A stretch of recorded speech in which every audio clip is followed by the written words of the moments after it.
Hello friends, welcome back to my YouTube channel. My dear friends, today in this particular video lecture I am going to explain you gender, religion and caste. Okay दोस्तों, आज के इस video lecture में हम discuss करेंगे NCERT का chapter 3 gender, religion and caste. Okay, तो चलो इस वीडियो लेक्चर को स्टार्ट करते हैं. Let us begin with the gender division, and this is a form of hierarchical social division seen everywhere. Okay, तो ये जो लेसन स्टार्ट होता है जेंडर डिवीजन के साथ. जैसे कि हम जानते हैं ये जो जेंडर डिवीजन है, जेंडर डिवीजन यानी जो लिंग विभाजन का जो सवाल है या लिंग विभाजन है, ये क्या है, एक सोशल हायरार्किकल सिस्टम है. हायरार्किकल सोशल मतलब क्या कि जो श्रेणी रचना जिसे हम कहेंगे, तो ये इस हमारी मेल डोमिनेटेड सोसाइटी में क्या है, तो यहाँ पर डिवीजन किया गया है जेंडर के आधार पर, मेल और फीमेल. यहाँ पर महिलाएं जो है वो महिलाएं क्या है, महिलाएं वो इनको इन्फीरियर माना जाता है, और जो पुरुष होते हैं वो कौन होते हैं, वो सुपेरियर माना जाता है ना. और ये जो डिवीज़न है हमें हर जगह पर, समाज में हर जगह पर देखने को मिलेगा, लेकिन इसका कभी भी पॉलिटिक्स में स्टडी नहीं होती और बहुत भी मतलब रेयरली इसको रिकग्नाइज़ किया जाता है. और ये जो जेंडर डिवीज़न है ये मतलब मानो जैसे कि ये नेचुरल है और अनचेंजेबल है, इसको कोई बदल नहीं कर सकता, और ये क्या है, नेचुरल है, कुदरती बनाया हुआ है. लेकिन ये क्या है, it is not based on biology but it's a social expectation. ये क्या है, तो सोशल एक्सपेक्टेशन से. तो दोस्तों, boys and girls are brought up to the believe that the main responsibility of women is housework and bringing up children.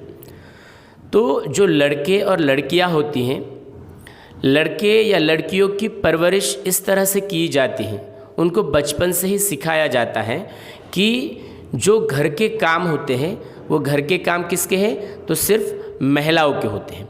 Okay, घर का काम करना और बच्चों को संभालना या बच्चों की परवरिश करना, ये किसका काम है, तो सिर्फ महिलाओं का काम है. And this is reflected in sexual division of labour. और इसी की वजह से जो सेक्सुअल डिवीजन ऑफ लेबर मतलब जो सेक्स के आधार पर जो काम का विभाजन किया गया है, ये उनके मन में बचपन से ही क्या किया जाता है, इनकलकेट किया जाता है. In most the families women do all work inside the home such as cooking, cleaning, washing clothes, tailoring, looking after children. अगर आपने देखा होगा बहुत सारे ऐसे फैमिलीज़ है, यानी फैमिलीज़ में क्या होता है जनरली कि जो महिलाएं होती है घर के सारे काम करते हैं, जैसे कि खाना बनाना, कपड़े धोना, उसके बाद जो टेलरिंग करना या बच्चों की परवरिश करना, बच्चों की देखभाल करना एट्सेट्रा. ये सारे जो काम होते हैं सिर्फ महिलाएं करती हैं. And main do all the work outside the home. और पुरुषों का काम क्या होता है, वो जो भी बाहर के काम है वो सारे बाहर के करते हैं. It is not that main can not do house work. इसका मतलब ये नहीं कि जो पुरुष होते हैं वो घर का काम नहीं कर सकते. This simply think that it is for women to attend this things. वो बस यही सोचते हैं कि क्या, कि ये महिलाओं के काम है, मतलब घर के बर्तन मांजना, खाना बनाना, ये थोड़ी ना पुरुषों का काम है, ये महिलाओं का काम है, ऐसे ही वो सोचते हैं. लेकिन when these jobs are paid for, men are ready to take up the works. लेकिन यही जो काम है, जब इसके पैसे अगर कोई दे रहा हो तो जो मेन है या जो पुरुष है ये काम करने के लिए भी तैयार हो जाते हैं. मोस्ट टेलर्स और cooks in hotels are men. हम सभी ने देखा है कि बहुत सारे मतलब टेलर्स और जो होटल्स में खाना बनाने वाले जो कुक होते हैं वो कौन होते हैं, तो जेंट्स ही होते हैं, पुरुष ही होते हैं. Similarly it is not that women do not work outside their home. इसी तरह से इसका मतलब महिलाएं जो है घर का काम करती है, इसका मतलब वो बाहर का काम नहीं करती, ऐसा बिल्कुल भी नहीं है. In villages women fetch water, collect fuel and work in the field. अगर आपने विलेजेस में देखा होगा तो जो भी विलेजेस में है महिलाएं क्या करती है, पानी भरती हैं, लकड़ियाँ जमा करती हैं और खेत में भी काम करती हैं। अगर हम बात करेंगे अर्बन एरियाज़ की तो अर्बन एरियाज़ में क्या होता है, जो गरीब महिलाएं होती हैं, गरीब महिलाएं जो भी domestic helper in middle class families, जो मिडिल क्लास फैमिलीज़ होती हैं उनके घर में जो भी घरेलू काम होते हैं वो घरेलू काम करते हैं। और जो मिडिल क्लास फैमिली की जो महिलाएं होती है वो क्या करती है, तो वो ऑफिस में काम करती हैं। In fact the majority of women do some sort of paid work in addition to domestic labour. मतलब क्या फैक्ट क्या है, तो यहाँ पर मेजोरिटी ऑफ वुमेन, बहुत सारी महिलाएं मतलब जो डोमेस्टिक लेबर है, जो घरेलू काम है वो तो करती ही हैं, लेकिन उसके साथ साथ जो एडिशनल काम बोलेंगे हम जिसे एडिशनल काम, मतलब वो क्या करती है, वो जॉब भी करती हैं, दूसरे के घर में काम भी करती है, ये उनका एडिशनल वर्क है, एडिशनल काम है। But their work is not valued and does not gate recognition. लेकिन उनका जो काम है, उनका जो परिश्रम है, इसकी कोई कद्र नहीं करता या उसको कोई वैल्यू नहीं देता। The result of this division of labour is that although women constitute half of the humanity and their role in public life. अगर पब्लिक लाइफ की हम अगर बात करेंगे तो महिलाओं का योगदान बहुत ही बड़ा है। मतलब महिलाओं के बिना हम समाज की कल्पना भी नहीं कर सकते।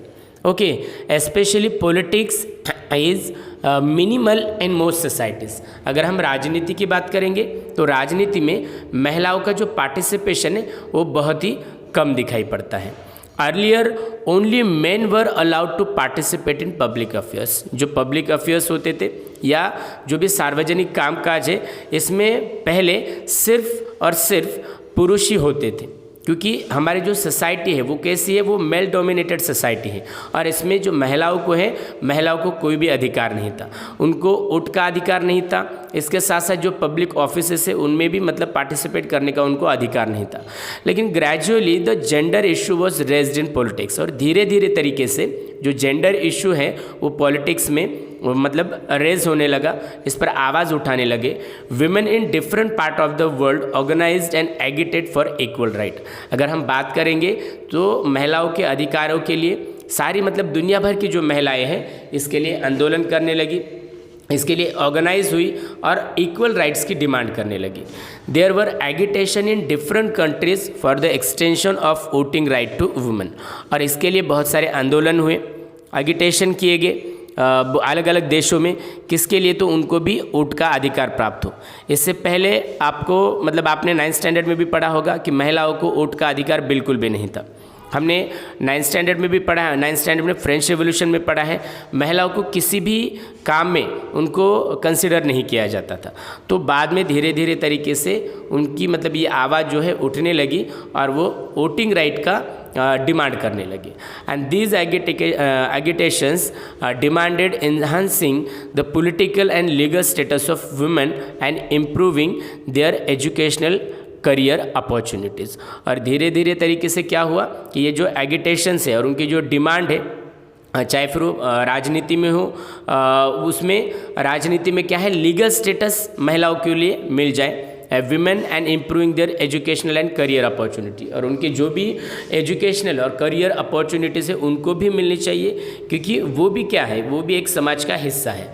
मोर radical women's movements aimed at equality in personal and family life as well. और जो बहुत ही ज़्यादा रेडिकल विमेंस मूवमेंट्स थे, आंदोलन थे, इसमें जो महिलाएं हैं या इस संगठन ने या फिर ये जो आंदोलन है, ये आंदोलन ने उन्होंने क्या डिमांड की कि महिलाओं का पर्सनल और फैमिली लाइफ में भी उनको इक्वलिटी प्राप्त हो, क्योंकि घर में अगर बात की जाए तो घर में उनको कोई ज़्यादा वैल्यू नहीं दिया जाता। और इसी जो इस तरह की जो मूवमेंट होती हैं, जो इस तरह का आंदोलन होता है, इन्हीं को मतलब इनको क्या कहा जाता है, फेमिनिस्ट कहा जाता है, फेमिनिस्ट मूवमेंट कहा जाता है। Political expression of gender division and political mobilisation of this question help to improve women's role in public life. और ये जो political expression of gender division, gender का जो डिवीजन या जो विभाजन किया है, या पॉलिटिकल मोबिलाइजेशन है, इस क्वेश्चन की वजह से क्या हुआ कि जो महिलाओं का जो सार्वजनिक जीवन है इसमें सुधार हो रहा था। We now find women working as scientist. और हम आज की अगर बात की करेंगे तो हम आज की मतलब देख सकते we now find women working as a scientist, doctors, engineers, lawyers, manager and college and university teachers which were earlier not considered suitable for women. आज ऐसी कोई भी मतलब कोई भी क्षेत्र नहीं है, ऐसी कोई भी फील्ड नहीं है जहाँ पर हमें महिलाएं नहीं दिखाई देती। मतलब आज की महिलाएं वैज्ञानिक है, डॉक्टर्स है, इंजीनियर्स है, लॉयर्स है, मैनेजर्स है, इवन कॉलेज और यूनिवर्सिटी में टीचर और लेक्चरर और प्रोफेसर्स भी हैं, है ना। तो which were earlier not consider suitable for women. लेकिन अगर हम पहले मतलब बात करेंगे, पहले की बात करेंगे तो पहले महिलाओं के लिए ये प्रोफेशन सुटेबल नहीं है, ऐसी मान्यता थी। Okay, in some part of the world, for example in Scandinavian countries such as Sweden, Norway and Finland. अगर यहाँ पर कुछ मुझे एग्जांपल दिए हैं, जैसे कि स्वीडन है, नॉर्वे है और फिनलैंड है, the participation of women in public life is very high. लेकिन ये कुछ एक्सेप्शन है जो कि यहाँ पर बताया है, स्वीडन, नॉर्वे और फिनलैंड। यहाँ की जो पार्टिसिपेशन है, महिलाओं का जो पार्टिसिपेशन है पब्लिक लाइफ में बहुत ज़्यादा है। In our country women still lag much behind men despite some improvement.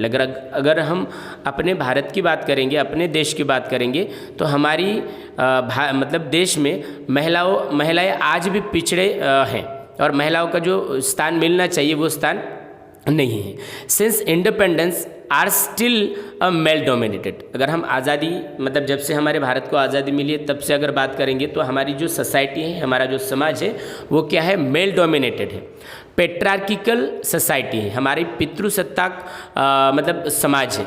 Women face disadvantage, discrimination and operation in various ways. और महिलाओं को बहुत सारी परेशानियों का सामना करना पड़ता है, जैसे कि डिसएडवांटेजेस है, उसके बाद डिस्क्रिमिनेशन है, भेदभाव किया जाता है और उनका शोषण भी किया जाता है।